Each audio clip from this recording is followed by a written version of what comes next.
Okay, so today we will discuss uh,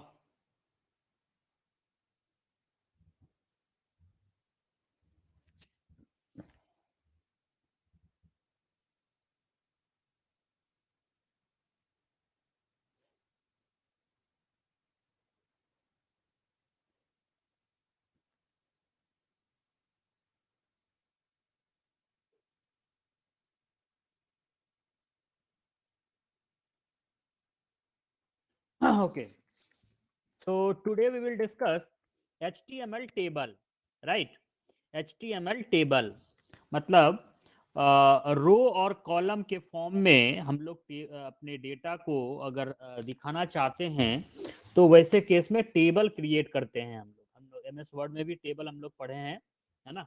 अगर हम example के रूप में अगर दिखाएं तुम लोगों को वर्ड में कैसे हम लोग टेबल क्रिएट करते हैं और कैसा होता है टेबल, तो हम एक वर्ड फाइल को ओपन कर लेते हैं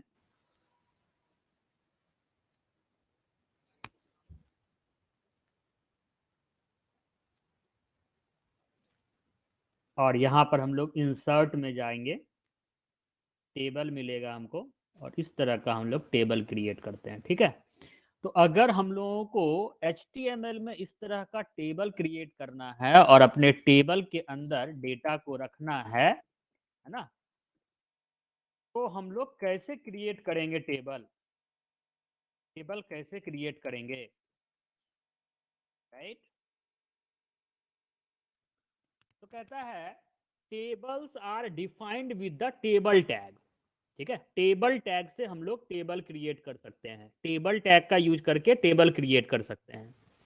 a table is divided into rows with the TR tag, table का जो रो होगा वो टीआर टैग से बनेगा and each row is divided into data cells और columns with the TD tag, और हर रो में नंबर ऑफ कॉलम्स होगा, ठीक है, जिसको हम लोग टीडी टैग से डिफाइन करेंगे।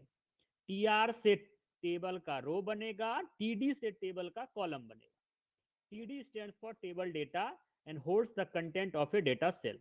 Okay, a TD can contain text, link, image, list, form, other tables. एक टीडी के अंदर, एक सेल के अंदर हम टेक्स्ट रख सकते हैं, लिंक रख सकते हैं, इमेज रख सकते हैं, लिस्ट के फॉर्म में इमेज दिखा सकते हैं, फॉर्म क्रिएट कर सकते हैं, और या फिर दूसरा टेबल भी, हम एक टेबल के अंदर दूसरा टेबल भी क्रिएट कर सकते हैं, ठीक है।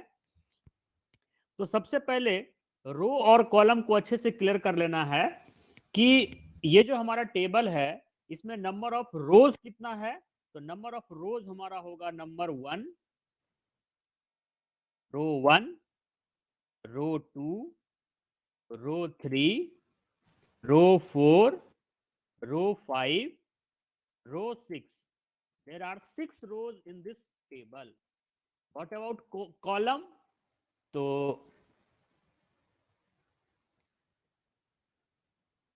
कॉलम 1,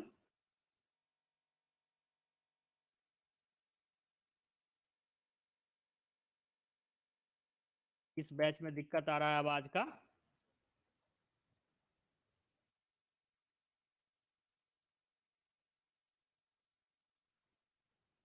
बाकी लोग बताओ, बाकी लोगों को भी दिक्कत आ रहा है साउंड में?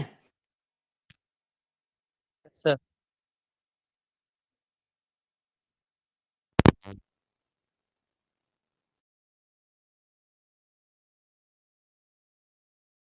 अब सही है?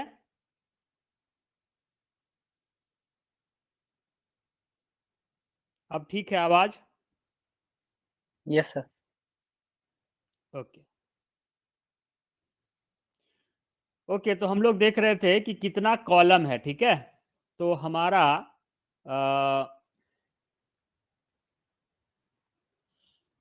ये हमारा कॉलम 1 हो गया, ये हमारा कॉलम 2 हो गया, ये हमारा कॉलम 3 हो गया, ये हमारा कॉलम 4 हो गया, column 5, column 6, column 7 and column 8। There are 8 columns in this table. तो टोटल हम लोग का 6 रो और 8 कॉलम है इस टेबल में, ठीक है। तो ये हम लोगों का क्लियर हो गया। अब है कि ये जो बॉक्स है, ये एक बॉक्स, इसको हम लोग सेल कहते हैं, सेल। और इस सेल के अंदर हम लोग क्या क्या रख सकते हैं? Text, link, sorry, link, image. Normally तो यही तीन चीज रखते हैं। वैसे एक टेबल, बड़ा टेबल बना करके उसमें अगर टेबल दूसरा दिखाना हो तो दूसरा टेबल भी क्रिएट कर सकते हैं। फॉर्म बना सकते हैं, एक टेबल के अंदर फॉर्म रख सकते हैं, जो हम लोग आगे पढ़ेंगे, ठीक है। लिस्ट बना सकते हैं। तो मतलब जो भी HTML एलिमेंट है, हम उसको टेबल के सेल के अंदर रख सकते हैं, ठीक है।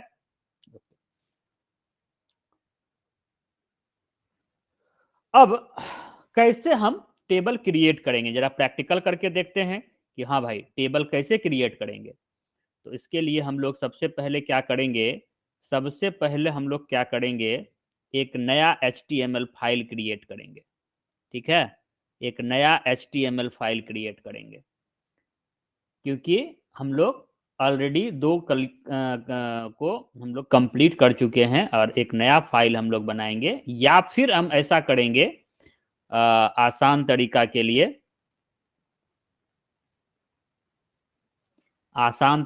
लिए, हम लोग ये भी करेंगे कि हम इसी के कोड में सेव एज वाला कंसेप्ट हम लोग यहाँ पे यूज कर लेते हैं, ताकि सेव एज क्या होता है ये भी आप लोगों को समझ में आ जाना चाहिए, ठीक है। तो हम इसको भी यहाँ से हटाते हैं, और यहाँ पर हम लिखते हैं वेब 3। हम लोग लिखते हैं वेब 3। ये एक जनरल स्ट्रक्चर है किसी भी HTML में। ये एक जनरल स्ट्रक्चर है, HTML head, body, HTML close, title उसके अंदर, बॉडी के अंदर, हेड के अंदर। अब हम चाहते हैं कि मेरा जो पहले जो फाइल था वो फाइल भी रहे, और ये जो चेंजेज है ये एक नया फाइल में सेव हो जाए। तो ऐसे केस में हम लोग फाइल को सेव एज करते हैं, सेव नहीं करते हैं, सेव एज करते हैं। और यहाँ पर माई वेब पेज 3.html हम लोग लिख देंगे, और इसको हम लोग ऑल फाइल में सेव कर देंगे। ऑल फाइल, ये स्टेप बहुत इंपॉर्टेंट है। ऑल फाइल, अगर ऑल फाइल नहीं करेंगे तो दिक्कत आ जाएगा।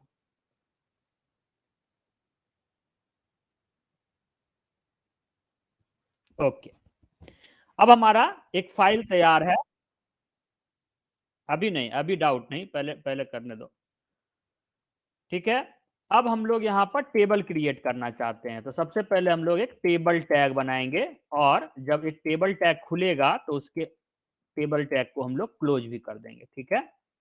तो पहला ओपन किए टेबल टैग को, और उसके बाद हम लोग टेबल टैग को क्लोज कर दिए। अब इस टेबल के अंदर क्या होगा? एक टेबल के अंदर क्या होगा? रो होगा, रो। TR टैग से हम लोग रो क्रिएट करते हैं, TR, ठीक है। अब जब TR को ओपन किए तो TR को भी क्लोज कर लेना है, ध्यान रखना है इस बात का, ठीक है। हालांकि एडिटर वगैरह में ऑटोमेटिक ये सब होता है, हम लोग TR लिखेंगे ऑटोमेटिक क्लोज TR आ जाता है, टेबल लिखेंगे ऑटोमेटिक क्लोज टेबल आ जाएगा। बट अभी हम लोग इसको जानबूझ के खुद से कर रहे हैं, ठीक है। तो TR टैग हम लोग लिख दिए। अब एक TR के अंदर क्या होगा? एक रो के अंदर क्या होता है? कॉलम्स होता है। तो एक ये कॉलम हो गया, फिर दूसरा ये कॉलम हो गया, और TD वाला टैग जो होता है वो मेरे लिए ऑप्शनल है, हम उसको बंद कर भी सकते हैं, नहीं भी कर सकते हैं, है ना। टेबल टैग को क्लोज करना ही है, TR टैग को क्लोज करना ही है, TD टैग में ऑप्शनल है, हम चाहे तो कर भी सकते हैं, चाहे तो छोड़ भी सकते हैं, ठीक है। क्योंकि जैसे ही दूसरा TD शुरू हो रहा है वो समझ जा रहा है कि ऊपर वाला TD बंद हो चुका है, ठीक है। बट यहाँ पर हम लोगों को TR और टेबल को जो है, जैसे हम लोग करते हैं क्लोज, इस तरह से क्लोज करना है। अब हमारा ये जो एक टेबल का स्ट्रक्चर है, इसमें एक रो और दो कॉलम, एक रो के अंदर दो कॉलम, ठीक है। अगर 3 कॉलम चाहते हो तो 3 कॉलम बना देंगे, 3 कॉलम, ठीक है।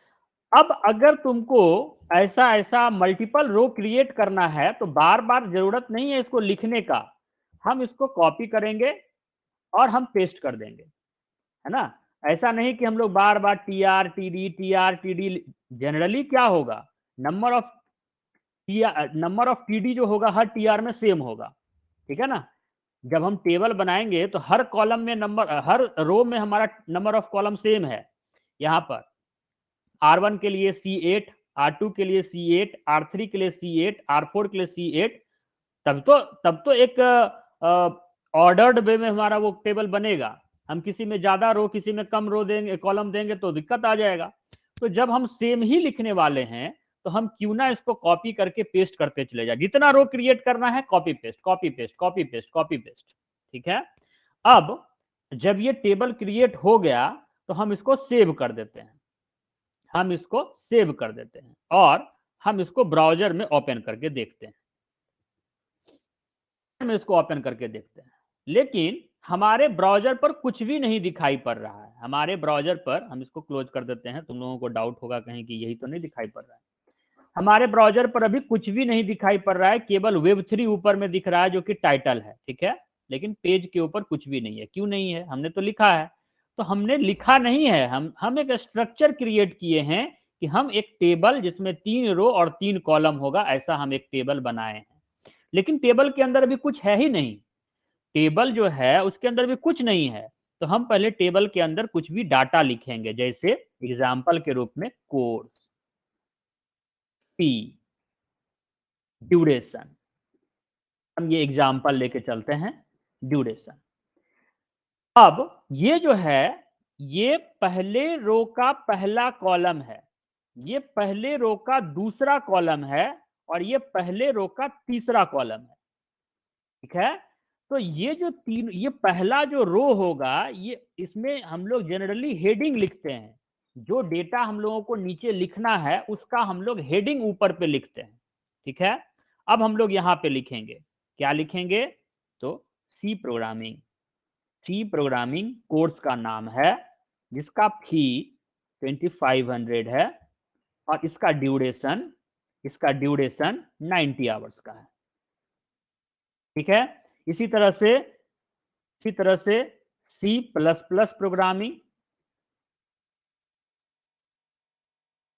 इसका भी फी 2500 है और इसका भी ड्यूरेशन 90 आवर्स का है। अगर हम लोग इसमें उप्स ऐड करेंगे तो फिर ये आगे जाके 120 घंटे का हो जाएगा। ठीक है, बट अभी हम इसको स्टैंडर्ड ब्रैकेट में लिख देते हैं, स्टैंडर्ड सी। जितना सी में है उतना ही सी प्लस प्लस में भी पढ़ेंगे, उप्स कंसेप्ट को कवर इसमें नहीं करेंगे।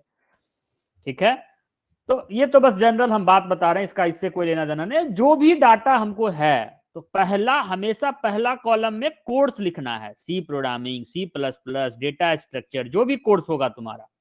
दूसरे कॉलम में क्या लिखेंगे? फी, तो फी है 2500। तीसरे कॉलम में ड्यूरेशन, कितना टाइम लगेगा? 90 घंटा। ठीक है, अगर तुमको चेंज करना है तो चेंज भी कर सकते हैं। ठीक है, अगर तुमको कुछ और रखना है तो वो भी हो सकता है। ठीक है, अगर मान लो यहां हम जावा कर दें, जावा, तो यहाँ पे हमारा हो जाएगा 3500 120 घंटा का। ठीक है, ओके, फाइल सेव, हम ब्राउजर में जाएंगे, रिफ्रेश करेंगे।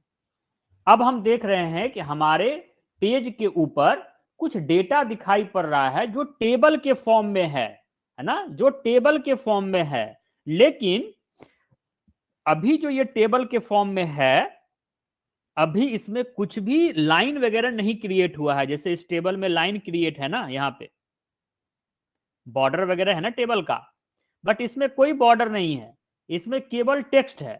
ठीक है, तो अब हम लोग जो सीखे अभी, ये एक बेसिक चीज हम लोग सीखे कि टेबल कैसे क्रिएट करते हैं, कैसे टेबल के अंदर रो डालते हैं, कैसे टेबल के अंदर कॉलम्स इंसर्ट करते हैं, है ना, ये हम लोग अभी सीखे। एक बार तुम लोग फटाफट रिप्लाई कर दो कि यहां तक सबको समझ में आ गया है। बैच वन में सबको समझ में आया। अब जिसको जो डाउट है वो पूछोगे, जब हम बोलेंगे कि कुछ दिक्कत है तो फिर बोलोगे। ठीक है, तो बैच 1 में कोई दिक्कत है तो बोलो। ओके, बैच टू में yes sir, all clear. Batch three में सब क्लियर है। बैच फोर में सब क्लियर है। ओके, अब किसको एक डाउट आ रहा था अभी, जो बोल रहा था कि एक डाउट हमको है, किस बैच से है? या डाउट क्लियर हो गया?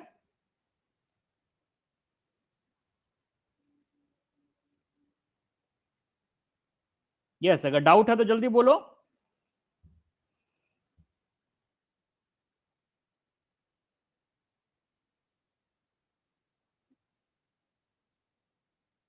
Okay okay. टेक्स्ट में जब हम लोग फाइल को क्रिएट करते हैं, यहाँ पे जो हम लोग फाइल को क्रिएट करते हैं सेव एज में जाने के बाद, तो ये एक नॉर्मल टेक्स्ट फाइल है, जबकि हम लोग को जो फाइल बनाना है वो हम लोग को HTML फाइल बनाना है। तो यहाँ .html तो लगा रहे हैं, लेकिन फाइल का टाइप अगर हम लोग नहीं चेंज करेंगे, ऑल फाइल का मतलब हुआ कि जैसा एक्सटेंशन है वैसा फाइल क्रिएट करेगा, लेकिन हम नीचे में रखेंगे सेव एज में रखेंगे टाइप जो है वो टेक्स्ट, और ऊपर लिखेंगे .html, तो वो .html को तो देखेगा, लेकिन नीचे देख रहा है कि टाइप जो है उसका वो टेक्स्ट ही है, तो वो एक टेक्स्ट फाइल क्रिएट करेगा। करके देख लो एक बार, यहाँ पर .html लगा दो और नीचे तुम ऑल फाइल मत करो और सेव कर दो।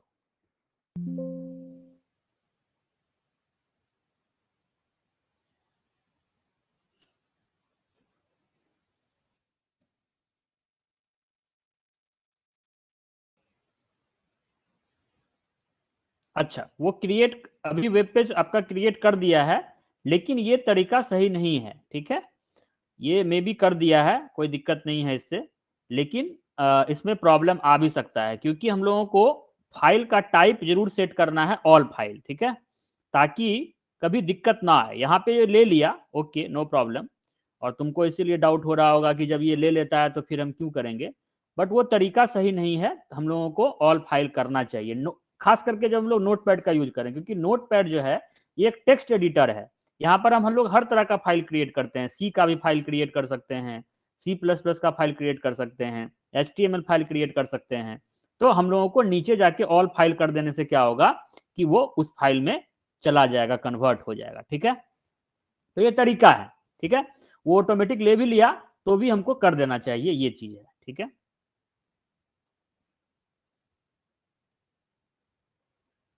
अब हम लोग आते हैं नेक्स्ट स्लाइड में, HTML table and it's attributes, ठीक है।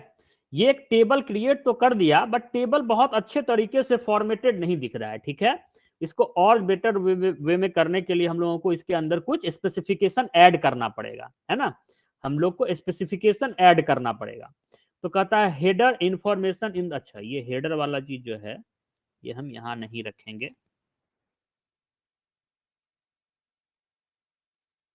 ये यहाँ के लिए है।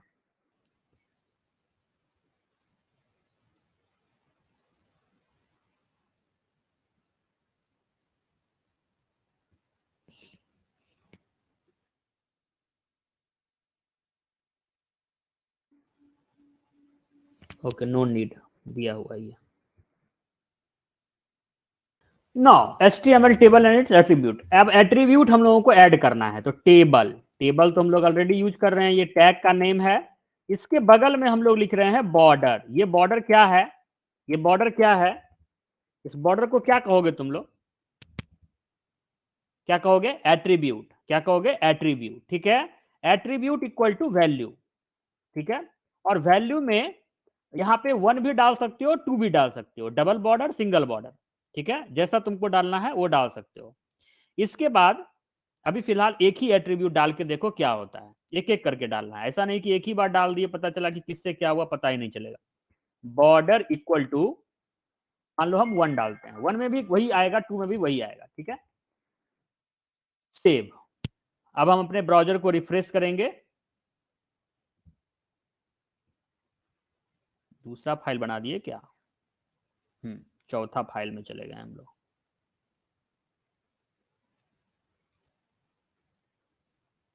अब देखो यहाँ पर टेक्स्ट फाइल अगर हम देखना चाह रहे हैं तो नहीं दिखाई पड़ रहा है, ठीक है, ऑल फाइल में जाएंगे तो दिखेगा,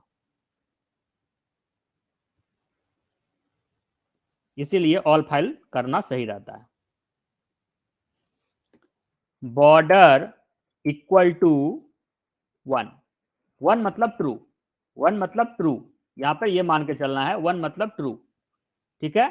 अगर हम 2 भी डालेंगे तो भी वही दिखाएगा वो, क्योंकि यहाँ पे ये ट्रू और फॉल्स को मानता है। Any non zero will be treated as true and, अच्छा थोड़ा सा वो उसको डार्क कर दिया है, ठीक है, थोड़ा सा डार्क किया है, थोड़ा सा अंतर है, अगर तुम उसको करके देखोगे तो थोड़ा सा अंतर तुमको दिखेगा। 1 अगर करते हो तो वो लाइन तो है, बट है ना, मतलब बाहर साइड से वो डबल करता है, ठीक है। अच्छा 3 करके देखते हैं, 3 करके भी कुछ होता है क्या?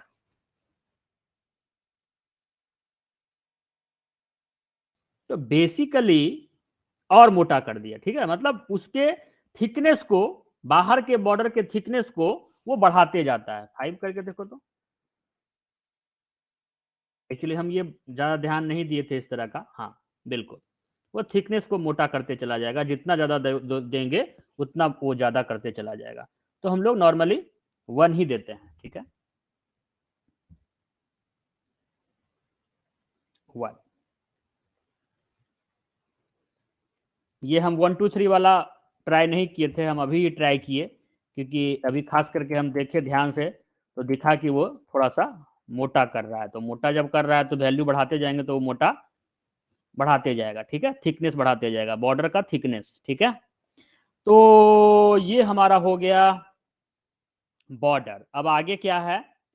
आगे है बॉर्डर का कलर। अभी बॉर्डर का कलर कैसा दिख रहा है? ब्लैक। अगर हम बॉर्डर का कलर चेंज करना चाहें तो हम लोग border colour equal to colour का जो भी नाम डालना है वो नाम डालेंगे तो बॉर्डर का कलर चेंज हो जाएगा, ठीक है। बॉर्डर कलर इक्वल टू जो भी हम डालना चाहें। यहाँ पे ध्यान रखना है डबल कोट का फॉर्मेट अलग नहीं हो। पिछले बार इसी तरह का प्रॉब्लम के कारण जो है दिक्कत आ गया था। और अब हम लोग इसको रिफ्रेश करते हैं और देखते हैं बॉर्डर का कलर चेंज हुआ क्या। हाँ, बॉर्डर का कलर तो चेंज हो गया, बॉर्डर का कलर अब ब्लू हो गया। जैसा डालना है वैसा डाल सकते हो। तीसरा एट्रीब्यूट और क्या लगा सकते हैं हम लोग? बीजी कलर, मतलब बॉडी में तो बीजी कलर लगा ही सकते हैं, टेबल में भी बीजी कलर लगा सकते हैं। यहां पर ये भी अलाउड है कि हम लोग टेबल में बीजी कलर लगा सकते हैं।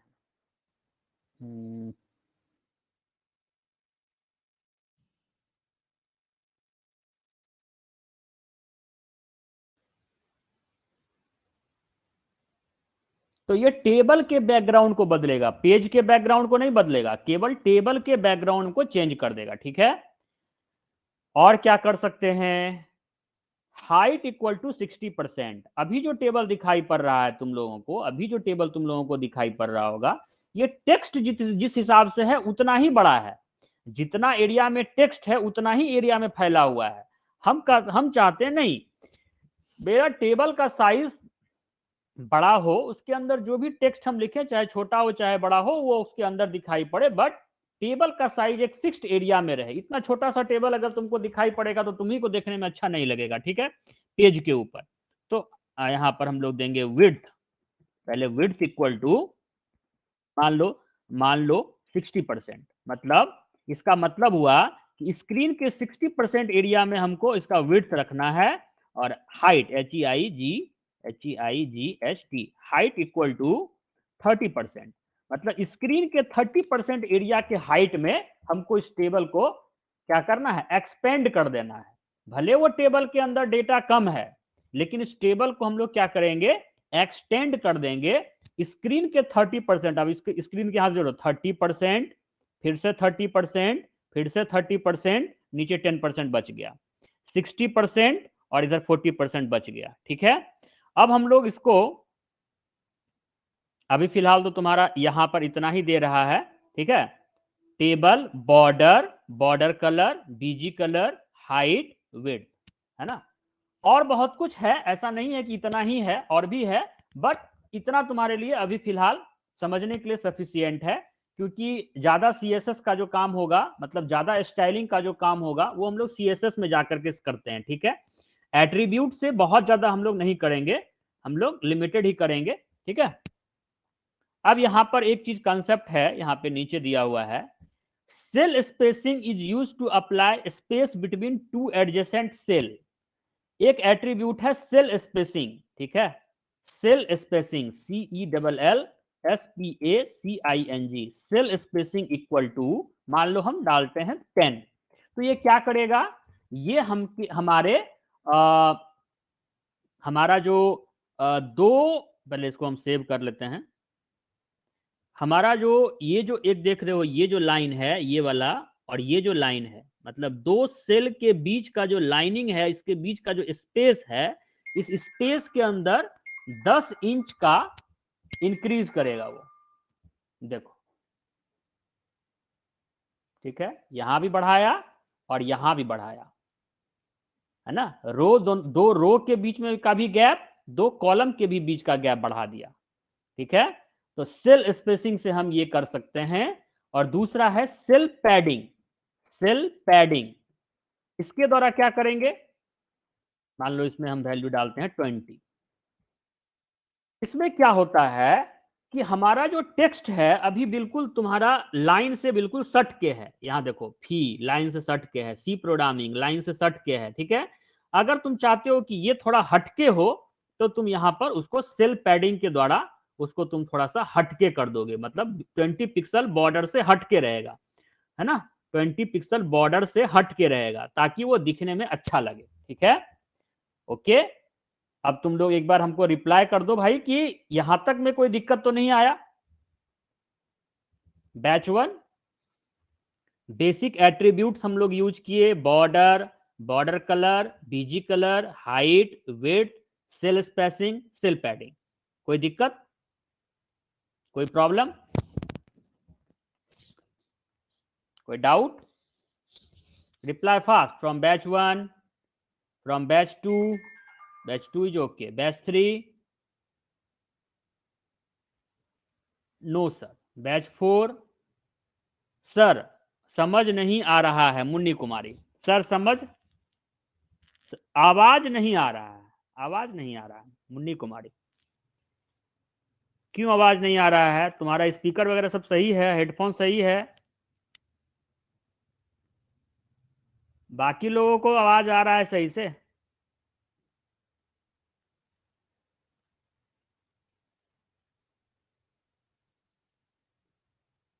बाकी लोगों को आवाज आ रहा है? अब आ रही है, ओके ओके। होता है, नेटवर्क इशू है, कोई बात नहीं।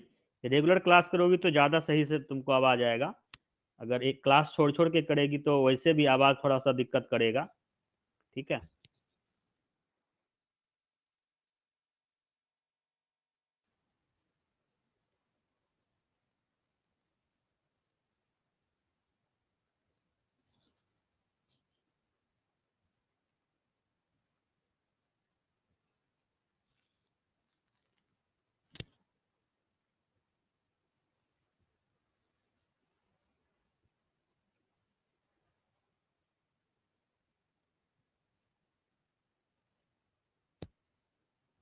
ओके,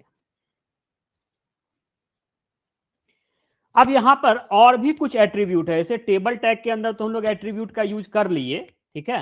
अगर हम टीआर का एट्रीब्यूट यूज करना चाहें तो इसमें क्या क्या कर सकते हैं, ठीक है।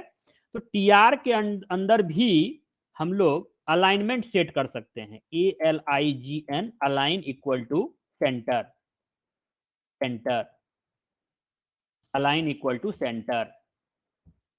इससे क्या होगा कि ये पूरा का पूरा जो टीआर है ये सेंटर अलाइंड हो जाएगा, ठीक है, ये सेंटर अलाइंड हो जाएगा।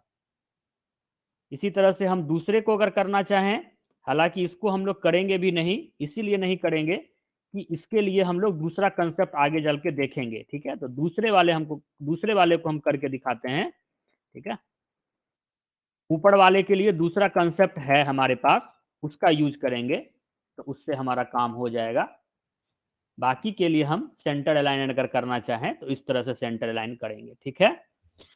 इसके बाद अगर मान लो किसी एक सेल के अंदर बैकग्राउंड कलर चेंज करना है, किसी एक सेल का बैकग्राउंड कलर चेंज करना है, तो टीडी के बगल में लिखेंगे, सॉरी यहां नहीं, पहला वाला को मत छेड़ना है, ठीक है, नीचे वाले, DG colour, DG colour equal to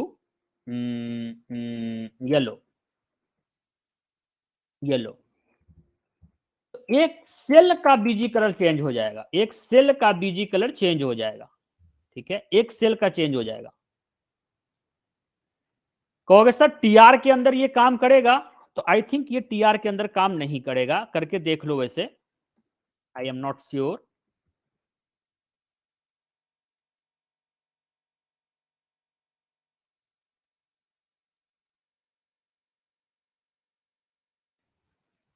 okay, TR के अंदर भी काम कर गया, ठीक है। मतलब अगर चाहते हैं कि पूरे के पूरे एक रो के अंदर कलर चेंज करना, तो हम उस टीआर के ही अंदर बीजी कलर लगा देंगे, उससे हमारा वो पूरा का पूरा रो में चेंजेज आ जाएगा। अगर हम एक टीडी के अंदर करना चाहेंगे तो टीडी को भी कर सकते हैं। अच्छा, एक टीडी का अलाइन चेंज हो सकता है क्या?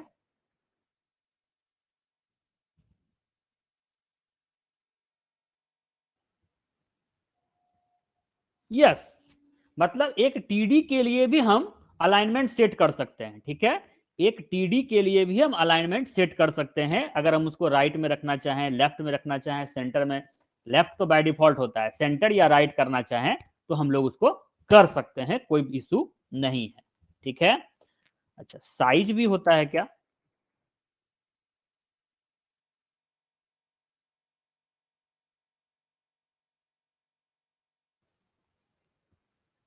नहीं, साइज जो है ये एट्रीब्यूट काम नहीं करेगा, ठीक है। इसके लिए हम लोगों को फिर अलग कंसेप्ट यूज करना है। क्या कंसेप्ट यूज करना है?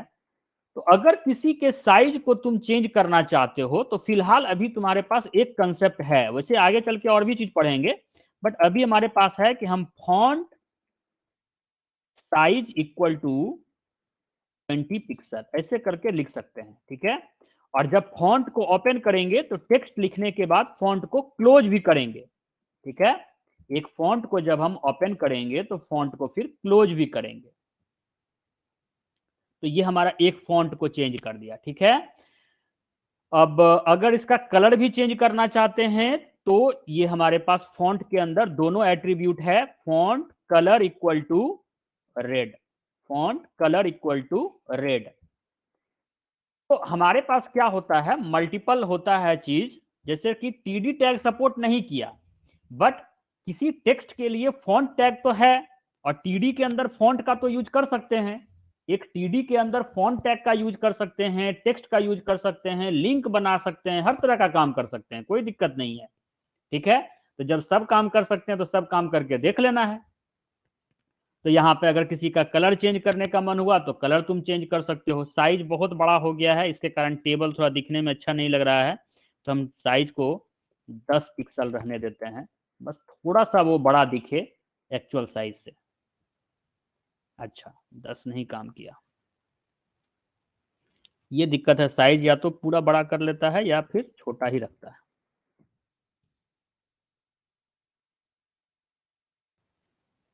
ओके, अब बाकी से थोड़ा बड़ा है, ठीक है।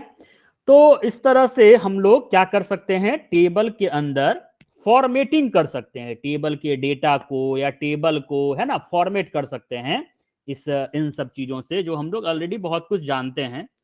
अच्छा, पूरे के पूरे टेबल को अगर सेंटर में लाना है तो क्या करोगे? पूरे के पूरे टेबल को अगर सेंटर में लाना है तो क्या करोगे? तो नहीं कुछ पता है तो कम से कम इतना तो पता ही होगा कि सेंटर टैग लगाने से क्या होता है, पूरा का पूरा जहां तक सेंटर को क्लोज ना कर दें वो सारा का सारा कंटेंट क्या हो जाएगा, सेंटर अलाइंड हो जाएगा। ये तो सबको पता होगा, पूरा का पूरा टेबल सेंटर में आ गया, ठीक है। अब हम लोग बहुत हो गया, है ना।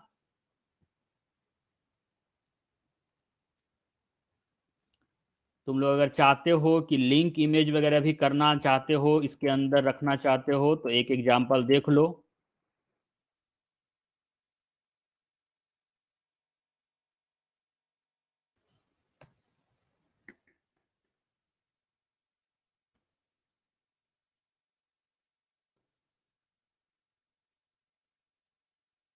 जैसे हम इसके अंदर कोई इमेज लगाना चाहते हैं, ठीक है, कोई इमेज लगाना चाहते हैं तो लिखेंगे IMG SRC equal to icon dot JPG, जो भी फोटो है वो लगा देंगे। HEIGST height equal to 100, width equal to 100।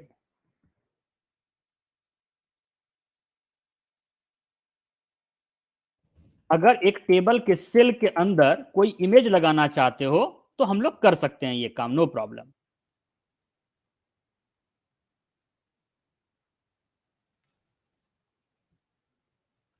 अब कहोगे सर इमेज आया नहीं, तो आइकन डॉट जेपीजी नाम से इमेज नहीं होगा, इसलिए नहीं आया। हम एक बार चेक कर लेते हैं।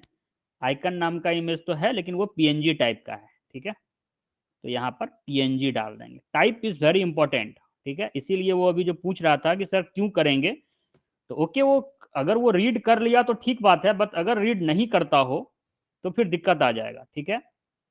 तो हम लोगों को एक जनरल अंडरस्टैंडिंग रखना चाहिए कि हाँ, ये काम हम लोगों को कर लेने से कोई दिक्कत नहीं होगा। अगर वो नहीं भी करता होगा तो वो करेगा, ठीक है। तो इस तरह से तुम यहाँ पर एक इमेज लगा सकते हो। इसी तरह से अगर तुम एक लिंक बनाना चाहते हो तो यहाँ पर एक लिंक बना सकते हो। href इक्वल टू, अगर कहीं दूसरे जगह पे नहीं मूव करना है तो हैश लगा के छोड़ दो, हैश लगा के छोड़ दो। बाद में तुमको बताना है कि कहाँ वो जाएगा। अभी फिलहाल वो कहीं नहीं जाएगा, सेम पेज पे रह जाएगा, ठीक है। हैश लगा देने से वो वहीं पर रह जाएगा, उसका कोई डेस्टिनेशन अभी सेट नहीं हुआ है ना। क्लिक दिस लिंक, कुछ भी यहाँ पर जो भी टेक्स्ट लिखोगे वो लिंक के फॉर्म में दिखाई पड़ेगा। अब इस लिंक पर अगर हम क्लिक करते हैं तो अभी फिलहाल हम कहीं नहीं जाएंगे, क्योंकि ये इसका डेस्टिनेशन अभी कुछ भी सेट नहीं किया गया है, ठीक है। तो टेक्स्ट हो गया, इमेज हो गया, यही हम लोग पढ़े ही हैं, इससे ज्यादा हम लोग पढ़े भी नहीं है अभी तक। हम लोग क्या क्या पढ़े हैं? टेक्स्ट पढ़े हैं, इमेज पढ़े हैं, हाइपर टेक्स्ट पढ़े हैं, राइट। लिस्ट वगैरह हम लोग पढ़े नहीं है, इसलिए उसका यूज नहीं करेंगे। तो इस तरीके से हम एक टेबल क्रिएट कर सकते हैं, टेबल के को फॉर्मेट कर सकते हैं, टेबल के अंदर डिफरेंट टाइप्स का डेटा इंसर्ट कर सकते हैं, टेबल के अंदर डिफरेंट फॉर्मेटिंग अप्लाई करवा सकते हैं। ये सारा का सारा कंसेप्ट हम लोग डिस्कस कर लिए। Now move to the next topic, table header. Table का हेडर, ठीक है। तो कहता है कि अगर हेडर, हर टेबल में एक हेडर रो होगा। नॉर्मली हम लोगों का जो ये टेबल है इसमें हेडर रो कौन सा है? हम लोगों का ये जो ये टेबल है इसमें हेडर रो कौन सा है? पहला रो। हमेशा टॉप रो जो होता है वो हेडर रो होता है। कभी कभी पहला कॉलम को भी हम हेडर मानते हैं, ठीक है।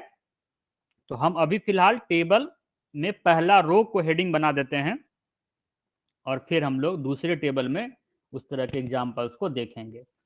तो यहाँ पर करना ये है कि पहले वाले रो में टीडी के जगह पर टीएच लिखना है, ये हमेशा याद रखना है। पहले वाले रो में टीडी के जगह पर टीएच लिख देना है, टीएच, ठीक है। इससे क्या होगा कि पहला रो हमेशा हेडर के रूप में दिखाई पड़ेगा। ये इसका अलग बोल्ड हो जाता है, ये सेंटर अलाइंड ऑटोमेटिक हो जाता है। इसलिए हम बोल रहे थे कि सेंटर मत करो, क्योंकि नीचे वाले को तो सेंटर करना है, ऊपर वाला हेडिंग जब लगाएंगे तो ऑटोमेटिक सेंटर अलाइंड हो जाएगा। तो जब ऑटोमेटिक हो जाएगा तो हम अलग से क्यों लिखेंगे, ठीक है। तो टीएच, टीएच कभी भी नीचे वाले रो में अप्लाई नहीं करना है, क्योंकि हेडिंग जो होगा या तो पहला रो होगा या पहला कॉलम होगा। हमारे इस केस में ये टेबल रो पहला कॉलम, पहला रो होगा, ठीक है। पहला रो हमारा टेबल का हेडिंग होगा। दूसरे केस में हम यहाँ पर एग्जाम्पल दिखा रहे हैं कि कभी कभी टेबल का पहला कॉलम भी हेडिंग होता है। तो वैसे केस में कहता है to use the first column as table header, define the first cell in each row as TH element, ठीक है। कहने का मतलब हुआ कि हर रो का पहला जो कॉलम लिखने जा रहे हैं हम लोग, इसको हम लोग टीएच बना देंगे तो वैसा हो जाएगा, ठीक है। तो आई थिंक ये तुम लोग कर सकते हो, है ना। जब हम लोगों को पहला कॉलम को हेडिंग बनाना है, अगर हमारा सिचुएशन ऐसा है,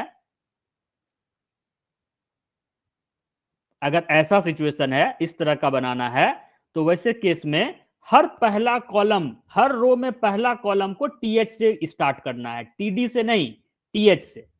नॉर्मली क्या करते हैं, पहले रो को हम लोग हेडर बनाते हैं, तो उसमें क्या करेंगे, पहले रो का सारा कॉलम, क्योंकि column 1, column 2, column 3, column 4, column 5, ये सारा कॉलम हेडर है। तो वहां पर क्या करेंगे हम लोग, यहाँ पर क्या करके अभी दिए हैं कि भाई पहला जो रो है, पहला जो रो है उसका सारा कॉलम, जो भी कॉलम है इसके अंदर सब हेडिंग है, ठीक है। तो तुम लोगों का ये असाइनमेंट वर्क रहा कि इस तरह का पहला कॉलम तुम लोगों को हेडिंग करके इस तरह का टेबल का एक फॉर्मेट, एक रूटीन टाइप का तुम लोगों को बनाना है। अगर नहीं बनेगा तो हम फिर बताएंगे। और हमारे पिछले पेज में जगह है तो हम क्यों इसको यहाँ यूज करें। एक second.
Okay, now the most important topic, HTML table with merge cell. ठीक है, तो पहले हम लोग इसको वर्ड में देखते हैं, मर्ज सेल का कंसेप्ट। जैसे मान लो हमको इस टेबल का ये तीनों कॉलम मर्ज करना है, तो हम लोग इसको राइट क्लिक करेंगे, सेलेक्ट करके राइट क्लिक करेंगे और मर्ज कर देंगे। क्या हुआ इससे? इससे हुआ ये कि ये तीनों कॉलम के बीच का जो बॉर्डर था वो हट गया और तीनों मिलकर एक कॉलम हो गया। इसी तरीके से मान लो हमको ये दोनों रो को मर्ज करना है, तो हम लोग राइट क्लिक करेंगे, सेलेक्ट करेंगे, राइट क्लिक करके मर्ज कर देंगे। तो अब क्या हुआ, इस दोनों के बीच का जो बॉर्डर था वो हट गया और दोनों एक साथ मर्ज हो गया, दोनों एक साथ मिलकर एक हो गया। ठीक है, तो इस तरह का अगर हमको मर्जिंग करना है HTML में तो क्या करेंगे, कैसे करेंगे? ठीक है, तो कहता है row span and col span is use to merge two और मोर रो एंड कॉलम। ठीक है, रोज एंड कॉलम्स होगा, टू और मोर है तो रोज एंड कॉलम्स होगा, टू और मोर रोज एंड कॉलम्स।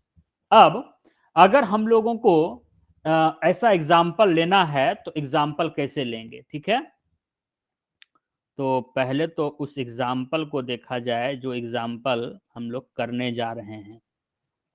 ठीक है,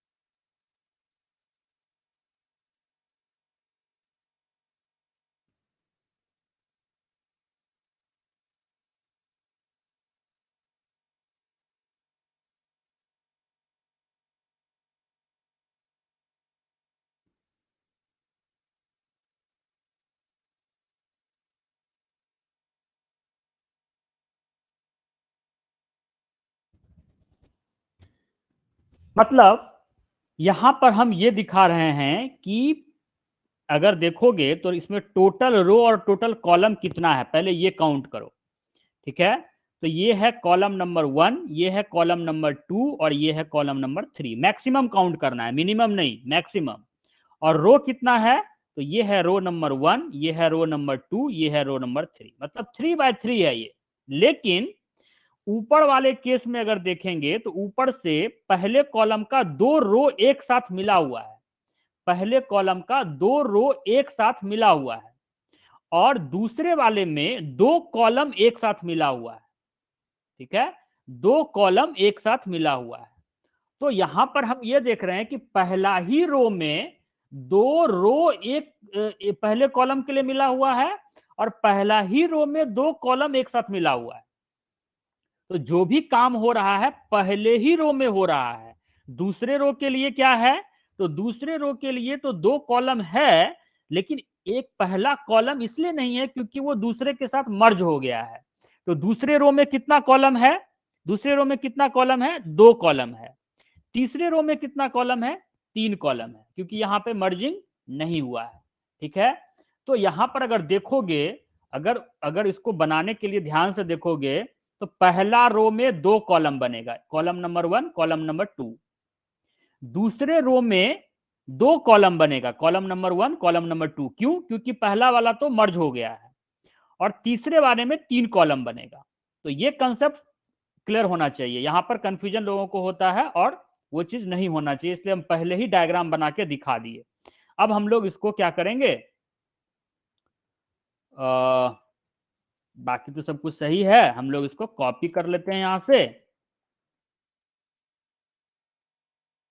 और पेस्ट कर देते हैं वहां पे।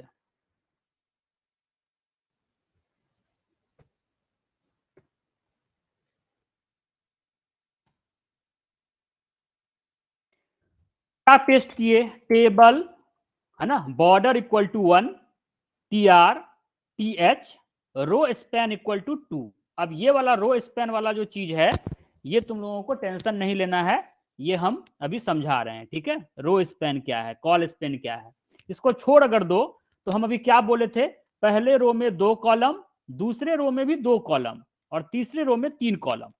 ये क्यों हुआ, इसका रीजन हम तुमको पहले ही बता दिए हैं। नॉर्मली ऐसा नहीं होता है, नॉर्मली हम लोग एक बराबर बराबर कॉलम और रो बनाते हैं, लेकिन चूंकि यहाँ पे मर्जिंग हो रहा है, इसीलिए हम लोग क्यों बना रहे हैं, इसका कंसेप्ट पहले ही हम लोग डिस्कस कर लिए कि हम लोग क्यों 2-2 बनाए और तीसरे में 3 बनाए। अब हम लोग 2 इसलिए बनाए कि पहले वाले रो का पहला कॉलम में ये 2 रो को मर्ज कर रहा है, 2 रो को मिला रहा है। ये कोर्स वाला जो कॉलम है, यहाँ एग्जांपल देखो, ये 2 रो को मिलाकर बना हुआ है। तो रो स्पैन इक्वल टू 2 लिखेंगे, रो स्पैन इक्वल टू 2 लिखेंगे। Where is row span equal to 2 लिखेंगे। अच्छा, अगला कॉलम में 2 कॉलम एक साथ मिला हुआ है, पहला रो का दूसरा कॉलम 2 कॉलम को मिलाकर बना है, 2 कॉलम को मिलाकर बना है, ये 2 कॉलम को मिलाकर बना है, इसलिए कॉल स्पैन इक्वल टू 2 लिखेंगे, कॉल स्पैन इक्वल टू 2 लिखेंगे, राइट, ठीक है। अच्छा, नीचे वाले में, तो नीचे वाले में तो भाई मर्ज हो चुका है, हमको पता है, तो जितना जरूरत है उतना लिख दिए, ठीक है। और सबसे नीचे वाले में, सबसे नीचे तो जनरल है, यहां पर कोई मर्जिंग नहीं है, तो जो हमको जो जो डाटा देना है वो डाटा हम लोग नॉर्मली जो देना चाहिए वो दे देंगे, ठीक है। अब इसको सेव करके देखो आउटपुट में क्या देता है। तो आउटपुट में वैसा ही दे रहा है, 2 कॉलम 2 रो मर्ज है, इधर 2 कॉलम मर्ज है ना। निचले वाले रो के लिए क्योंकि पहला कॉलम मर्ज था, तो 2 कॉलम 2 नंबर और 3 नंबर में डेटा दिखा रहा है, पहला तो मर्ज हो गया था। और तीसरा वाला नॉर्मल है, 3 कॉलम है, तीनों कॉलम में डेटा शो हो रहा है, ठीक है। तो ये जो कंसेप्ट है, ये टेबल का सबसे कॉम्प्लेक्स कंसेप्ट है, सबसे डाउटफुल चीज है। अगर इसमें दिक्कत है तो कोई बात नहीं है, हम लोग इसको डाउट सेशन में इसको अच्छे से और देख लेंगे। हालांकि जो इसका तरीका था वो हम तुम लोगों को पहले ही करके दिखा दिए यहाँ पे, कि ये इसका ये कंसेप्ट है, ऐसा हम लोगों को स्ट्रक्चर बनाना है, जिसमें हम देख रहे हैं कि पहले ही में 2 रो मिला हुआ है और दूसरे में 2 कॉलम मिला हुआ है, और ये दोनों जो काम हुआ है ये पहले रो में हुआ है, तो हम लोग पहले रो में रो स्पैन और कॉल स्पैन लिखेंगे। संयोग से 2-2 हुआ है तो 2-2 कर रहे हैं, हमको 3 मिलाना रहता तो 3 को भी मिला सकते थे, 4 मिलाना रहता तो 4 को भी मिला सकते थे, कोई जरूरत नहीं है कि 2-2 को ही मिलाएंगे। हो सकता है कि सिर्फ जैसे यहाँ वाला एग्जाम्पल ले लो, नहीं उसमें वो एग्जाम्पल नहीं है, ओके नो प्रॉब्लम। तो इस तरह से हम लोग यहाँ पर ये वाला जो एग्जाम्पल है,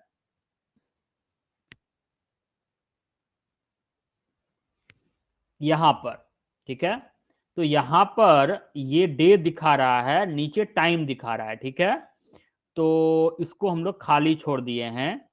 तो इसको हम लोग चाहें तो दो अलग अलग रो, नहीं वो कॉम्प्लेक्स बहुत ज़्यादा हो जाएगा, ठीक है। तो अभी इसको ऐसे ही रहने देते हैं, ज़्यादा कॉम्प्लेक्सन में नहीं जाना है। तो इस तरीके से हम लोग टेबल के सारे कंसेप्ट को सीखे।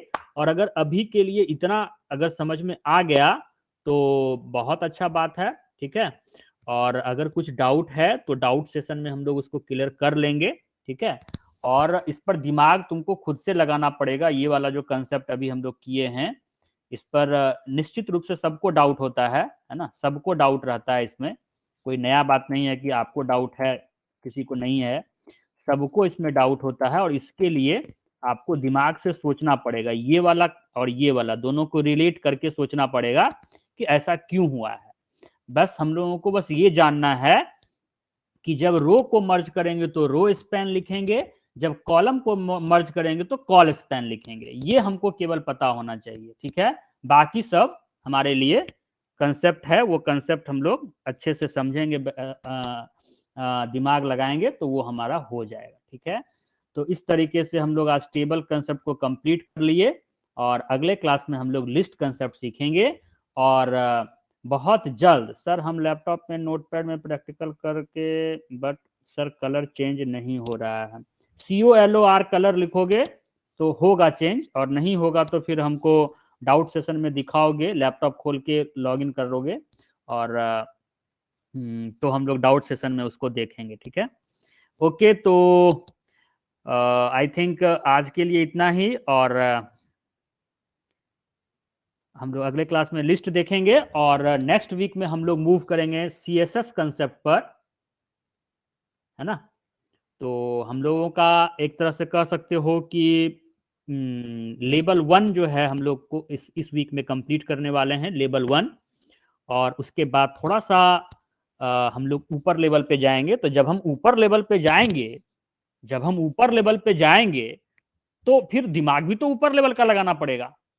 अब तक जितना आसानी से सब कुछ करते आए हैं, अंतिम अंतिम तक तो उतना ही आसानी से नहीं करते आएंगे, है ना। जब हम लोग बचपन में पढ़ाई किए तो शुरू में अ सीखे, फिर अनार सीखे, फिर आम सीखे, फिर और टफ होते गया, फिर और टफ होते गया, है ना। जोड़ घटाव सीखे, अलजेब्रा सीखे, ट्रिग्नोमेट्री सीखे, कैलकुलस सीखे, अब प्रोग्रामिंग सीख रहे हैं। तो जब हम ऊपर जाएंगे तो थोड़ा सा होगा, उसके लिए तैयार रहना है, डरना नहीं है, तैयार रहना है उसके लिए। Okay, good night everyone.